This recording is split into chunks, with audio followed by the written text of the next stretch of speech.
In my heart and mind, I always return to Atlantic Island Park.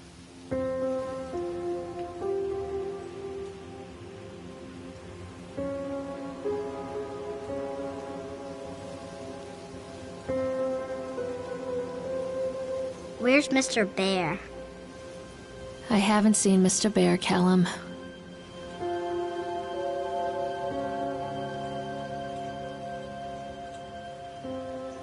Stay in the car.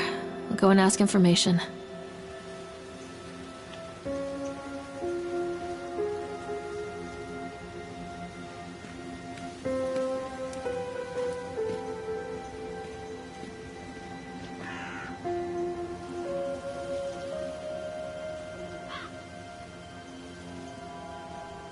Attention, patrons. The park is now closed. Please make your way to the car park at your earliest convenience. Employees, prepare the park for shutdown. Callum was born the day this place opened. This is his favorite place in the world.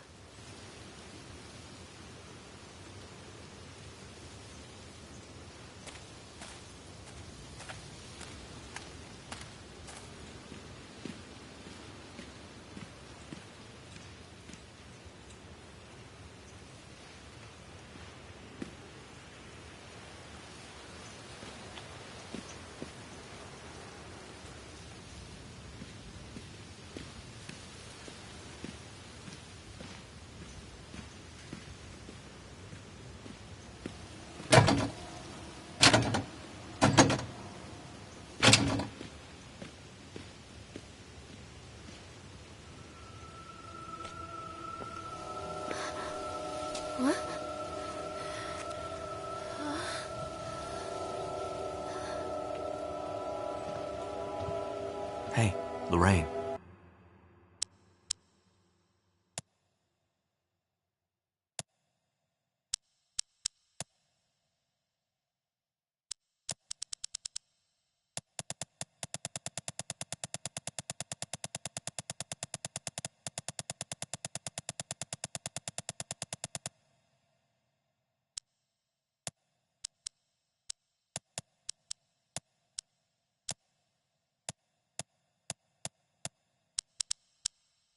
Lorraine. Don't blame yourself, Lorraine. People lose things all the time. Take a deep breath and think about the last place you saw your son's teddy bear. Hey, stop! I think your boy just ran into the park. I'll unlock the gates for you.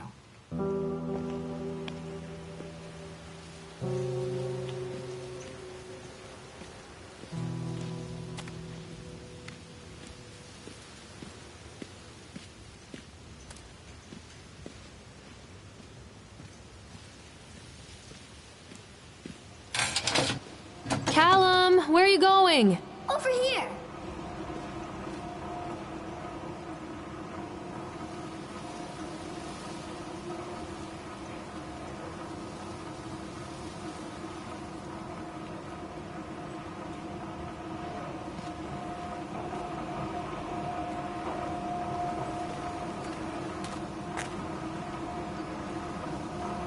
There's something special about the entrance to an amusement park.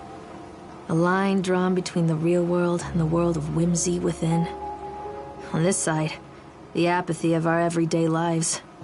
And on the other, anything we might dare to dream. It's no wonder Callum ran back inside. I wouldn't want to leave either. Attention employees, the park is now closed. Have a safe journey home.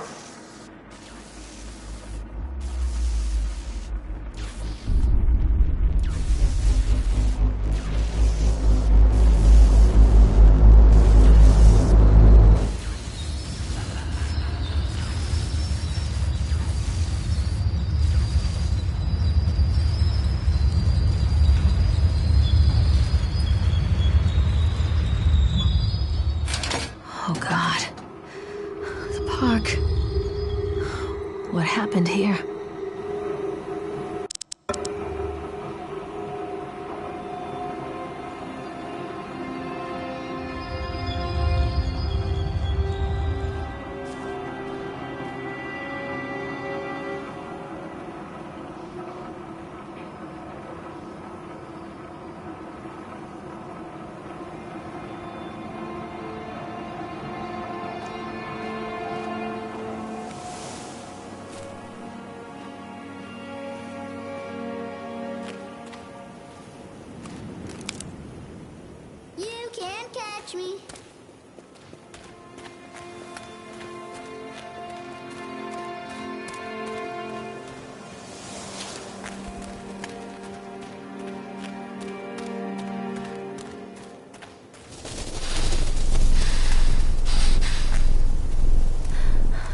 think this belongs to Callum.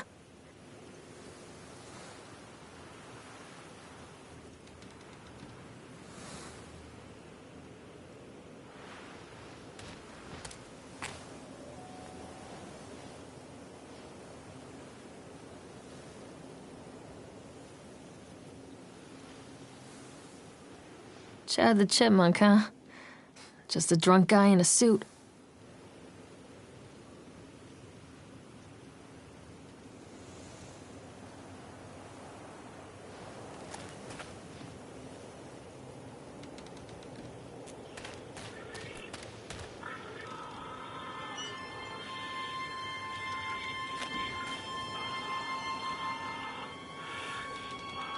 I wonder what this is.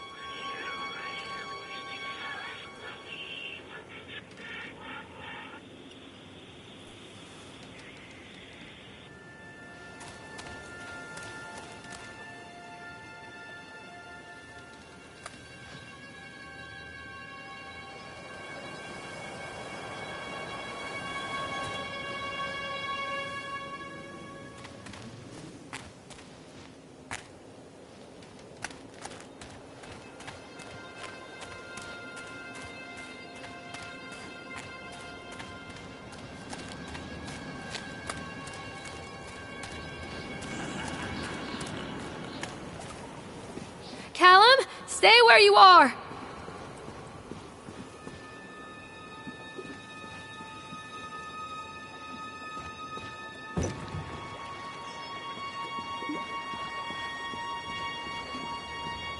Come on, Mommy!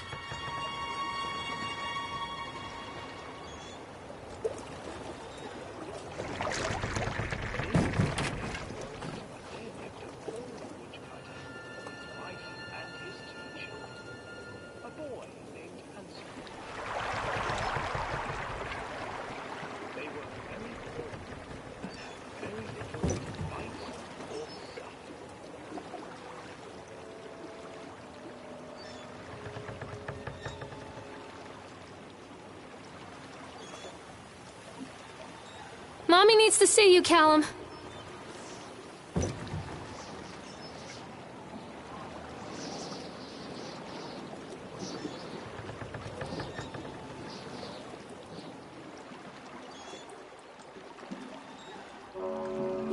Near a great forest, there lived a poor woodcutter, his wife and his 2 children, a boy named Hansel and a girl named Gretel.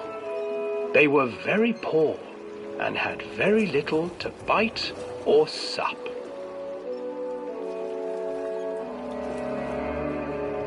"What will become of us?" the woodcutter asked his wife one night. "I tell you what, husband, we will take the children into the thickest part of the forest tomorrow and abandon them there." "No, my wife, I cannot do that," said the man. "Then we will all 4 starve, you fool." Hansel and Gretel overheard their parents talking, and Gretel began to weep. "Do not fret, Gretel," Hansel said. He crept out of the hut and gathered white stones from the ground to fill his pockets.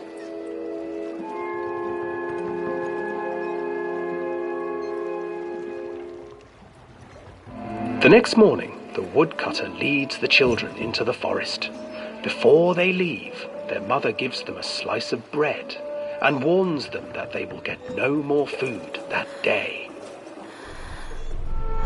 Clever Hansel leaves a trail of white stones behind them as they pass into the woods. When their father leaves them, the children wait a while, then follow the trail back to their parents' house.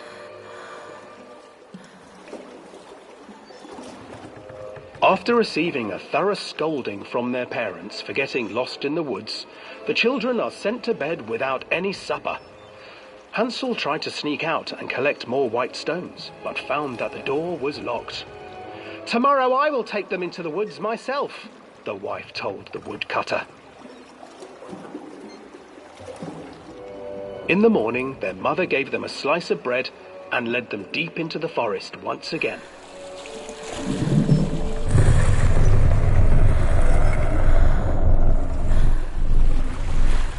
Hansel broke his bread into pieces and left a trail of breadcrumbs to lead them safely home.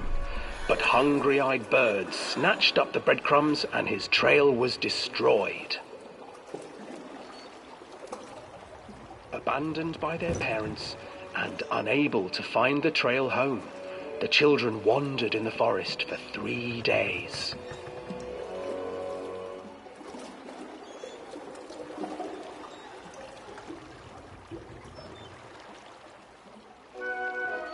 The children stumbled into a clearing with an exceedingly strange house. Its walls were made of gingerbread, and its windows were panes of clear sugar. Hansel, desperately hungry, ran forward and began to nibble on the walls.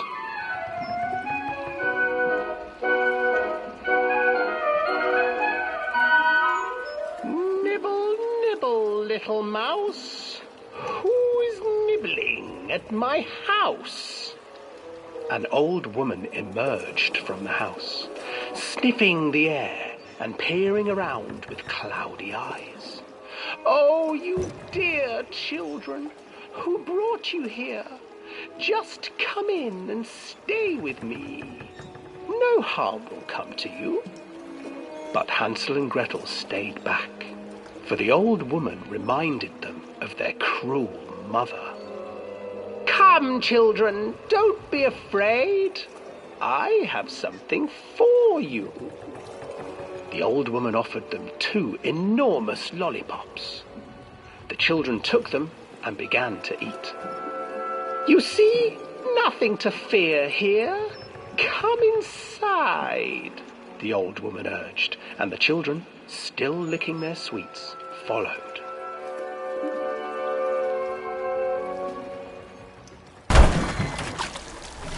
Once inside the house, the old woman changed.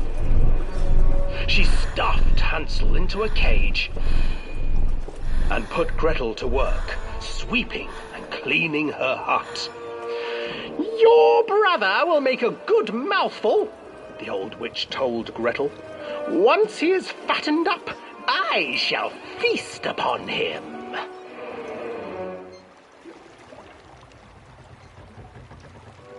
Time passed, and poor Hansel refused to eat, fearing the day that the witch would eat him. The witch, for her part, grew impatient. Today I will cook and eat your brother, Gretel. Climb inside and light the oven. But Gretel pretended not to understand. I do not know how. Where is the opening? Fool, the old witch said. The opening is here. And she moved to show Gretel. Seizing her courage, brave Gretel gave the witch a shove, and the old crone tumbled forward into the oven. Gretel slid a large iron bolt over the door to the oven. Gretel freed her brother Hansel, and together they lit a fire beneath the oven. And though she screamed and begged, the children sat by the oven until her screams had stilled, and the witch was cooked. And then, because even children can't survive on sweets, they divided up the body of the old witch and ate her.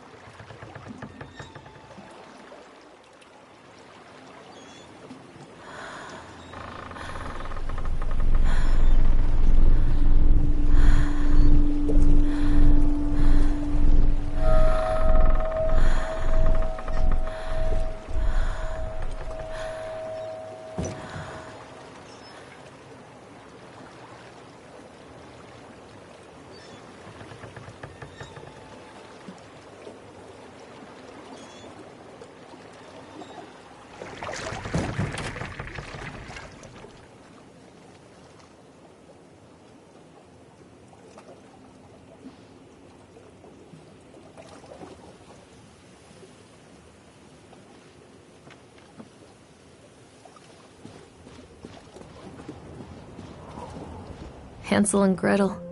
I used to read it to Callum when the electricity was shut off. Those poor children. The whole world against them. The forest, the birds, the old witch, even their own parents. I used to imagine that Callum and I were the kids in that story. Not mother and son, but brother and sister, hand in hand against the unkind world. We were always hungry, looking for our own house made of candy, looking for the sweetness that could take the pain away. Hunger leads people to desperate, terrible places where the tree branches reach like claws.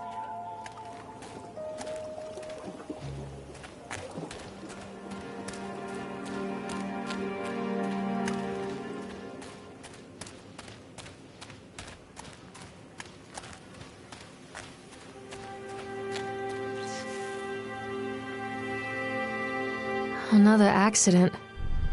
This place.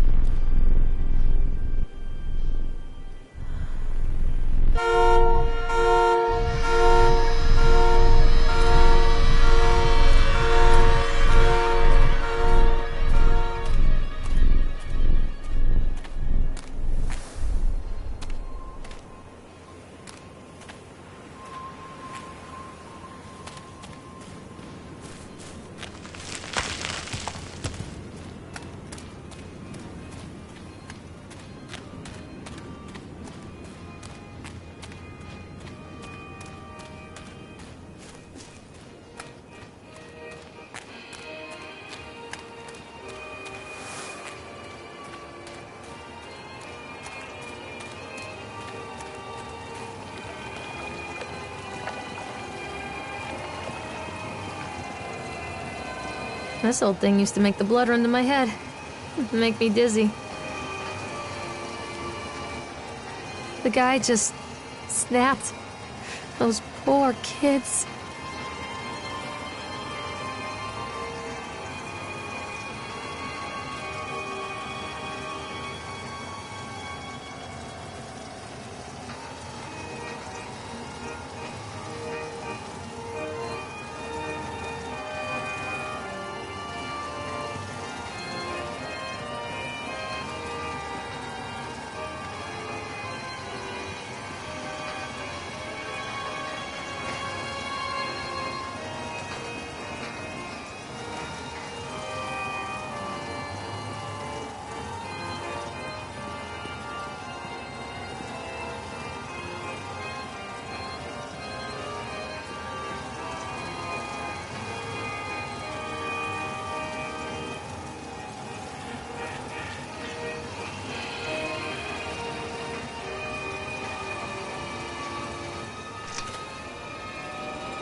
Treachery hides in thoughts.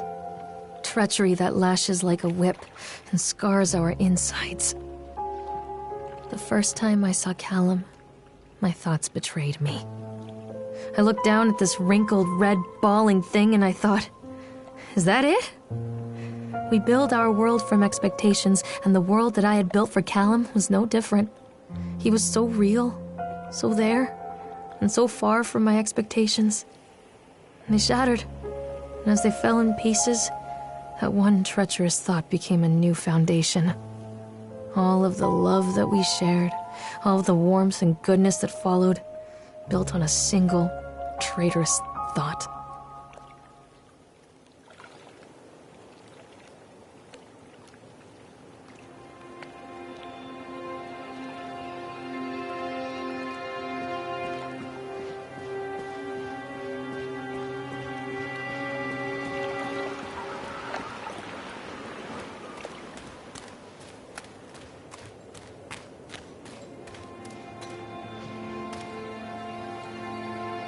Mommy needs to see you, Callum.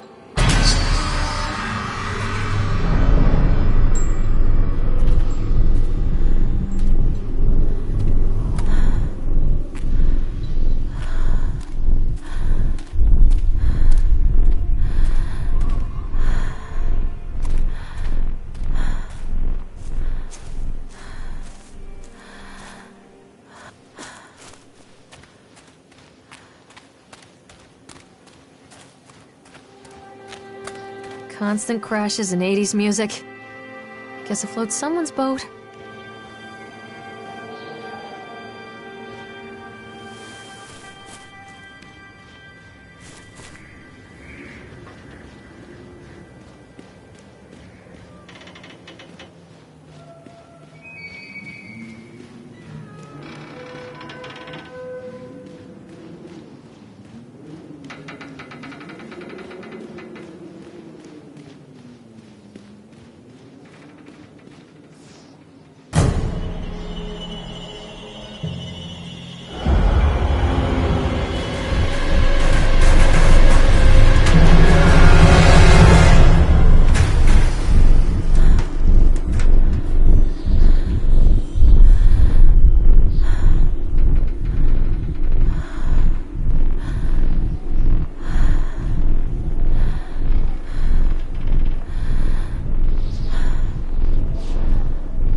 It's a matter of public record that I am a failure as a mother. Once, when Callum was very small, I left him asleep in the car while I ran an errand. Don't even remember what it was. When I came back, the sheriff was standing next to the car, watching my boy through the window. I didn't like what I saw in his eyes. Judgment. He wrote me the ticket without saying a word, just the scratch of his pen on the notepad. When he gave it to me, our eyes met. I know what you're going through. My daughter, Helen, she just gets some help. Help was a bolt of lightning. Help was 1,000 volts surging through my veins. Help is agony. I'd rather die. I wanted to scream. I'd rather you pulled your gun and shot me. But instead my mouth said, "Yes, Sheriff."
People come into your life for a reason. Dad used to say that before Mom ran off. After that, he mostly just drank. Things were different for Don and I. When we met, I was sweeping the floor at Susie's diner. He came in with some workers, but he didn't try to flirt or cop a feel like the others. He just ordered a coffee and sat there, watching me. When my shift was over, he offered to walk me home. I don't know how to describe that walk. We talked and laughed and eventually kissed. It felt like love. It felt like a fairy tale. I can't tell you if Callum was made that night or one of the ones that followed, but I think it has to be that night. That one perfect night. Don and I moved in together, but then, well, he died. According to the supervisor, his safety harness failed when he was working on the top of the Ferris wheel. Don was there one moment, and then gone. Sometimes people leave your life for no reason. I was 3 months pregnant with Callum. Fairy tale fucking over.